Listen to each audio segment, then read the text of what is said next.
we did want to acknowledge the passing of Mark Sampson. Yes.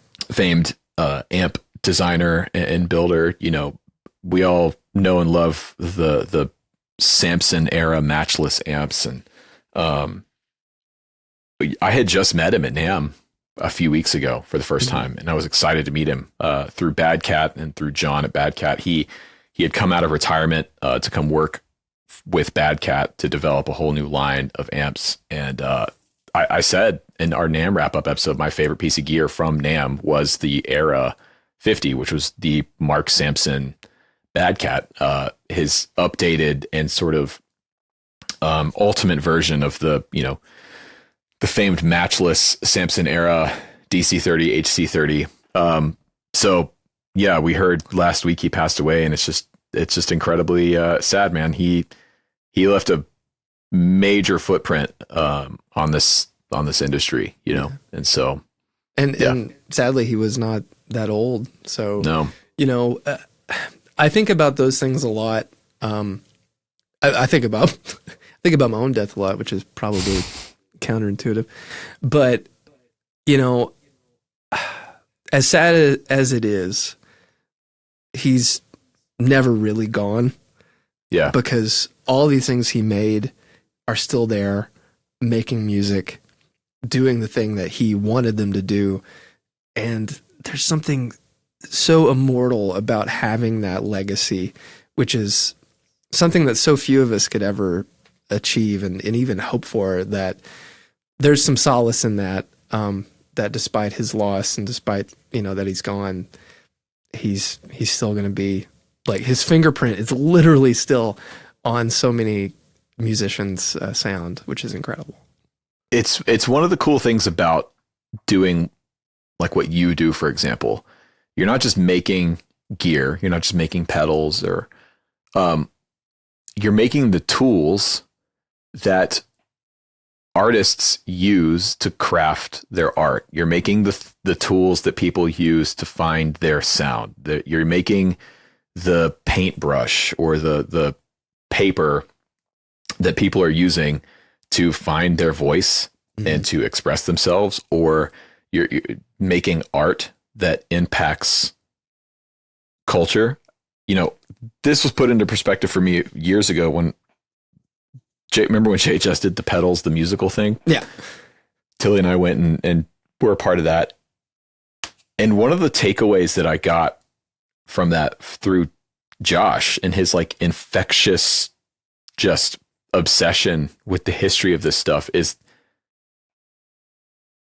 in the 60s, these things, the Maestro FZ1, the Fuzz Face, the Univibe, these tools were used to make art that literally shaped the direction of the world, the Vietnam War, the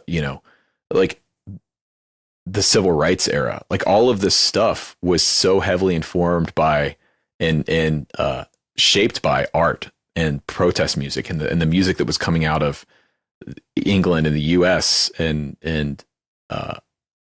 they were using these tools. Yeah. And yeah, it's a pedal, right? Yeah, it's a tone bender. Sure. Or it's a fuzz face. But when you look at Hendrix playing the Star Spangled Banner at Woodstock as kind of an act of protest, and we're still talking about it 60 something years later, that's significant. So when you look at someone like Mark Sampson, he designed a unbelievably great amp, but how many people have used those amps to find their sound or use that tool to create art and create music that has had a positive impact on other people's lives? It's huge. It's more than just a guitar. It's more than just an amp in that way. Yeah. 100%. Do you remember the first matchless that you ever played? Starliner Reverb. They had one at the music school I went to in Atlanta. Okay. I don't know that one. I don't really either. That's the only one I've ever seen is a combo. I don't know what it was. It must have been an early 90s one, because this would have been well, actually, I don't even know. This would have been 2009, 2010. So Starliner. Starliner reverb combo. I think it was a 112. I just remember the name because I always thought that was a great name for an amp, Starliner. Yeah, I've never. Huh. I'll have to find it because I remember playing a DC-30, like a Sampson era DC-30, and it was just like, I was shocked at how loud it was. Like most 30-watt things. But man, just like such a chime, like beautiful, complex like sound. It made you want to keep playing it. And that's just a testament to how talented his designs were. I sat at the Bad Cat booth at NAMM for 20 minutes playing that Era 50 with Mark sitting on the couch right next to me while I was playing. And it was that exact thing. I didn't want to stop playing it. They had a rack of different guitars there, and I'd play one for 5 minutes. I'd set it down, pick up another one, plug it in, play that for 5 minutes. Pick it. And, I mean, NAMM, like you just don't do that kind of thing at NAMM. You can't hear. It's chaotic. There's always a ton of stuff happening. But for 20 minutes, I just got locked into that amp. Yeah. And I got to talk to Mark for a minute. He was super kind, super nice.